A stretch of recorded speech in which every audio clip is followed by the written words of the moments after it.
We all have things in life that we never knew we wanted until we finally had them. Like a collaboration between Daft Punk and The Weeknd. A few months ago, I was browsing through the Remus RPG archive, my local comic store.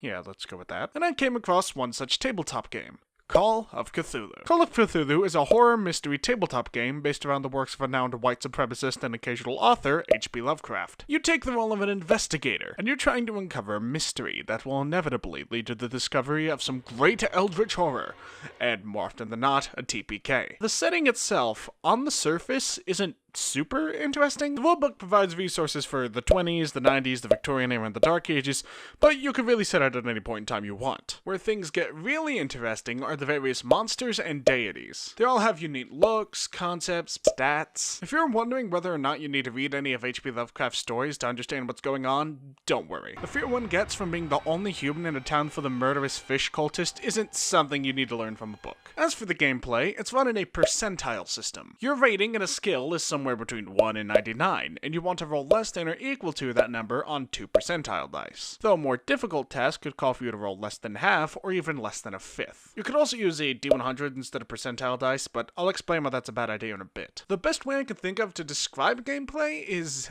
satisfying. And I feel like a big part of that comes from the percentile system. Because there's so many more numbers that you could roll on a D100 than any other dice, it feels like you have a bigger chance of failing. The success is even more satisfying. Another touch that I really like is the whole system with bonus and penalty dice. Whenever the GM gives you a bonus or penalty dice, you roll the tens die twice and take the lower result if it's a bonus die, or the highest result if it's a penalty die. It's kind of like having advantage or disadvantage in Dungeons & Dragons, but even cooler because it can actually stack. You can be given multiple bonus or penalty dice given the right circumstances. This, by the way, is why I think you should use percentile dice and not just a D100. I also really like the mechanics of luck and pushed rolls. You see, if you really need to succeed at something and the dice don't come up in your favor, you have two options other than just give up. You could spend luck points to bring the number down to what you want it to be, or you could push the roll, which means you just roll again. Both systems come with their own risks, however. In some circumstances, you might actually be called upon to roll against your luck rating, so you can't just spend luck points willy-nilly. And if you fail a pushed roll, it's considered a fumble, which means you don't just fail, you critically fail. Now, all of that being said, there's still a few things I don't really enjoy about the game. The big one off the top of my head is combat. Don't get me wrong, it's not like Continuum, where I dread getting into combat because the mechanics are so bad. I just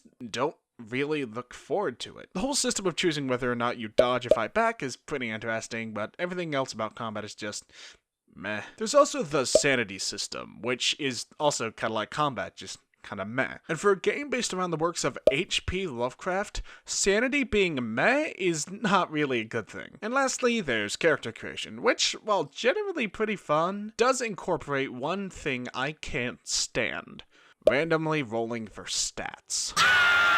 Thankfully, the rulebook does provide an alternative if you'd rather not leave the very essence of your character up to the machinations of a few small plastic cubes. While I was working on this review, something funny occurred to me. This game has a lot of good in it, but it doesn't really have the best good. Nothing reaches the highs of, say, Shadowrun's combat or World of Darkness's lore. Rather, it has a lot of things that make me say, hey, that's pretty good. What's left is a game that, I would say, is greater than the sum of all its parts. If you're looking for a good, in-depth mystery involving horrors that the human mind can't even comprehend, I'd say this is definitely the place you'd want to start. Hey everyone, I hope you enjoyed this video.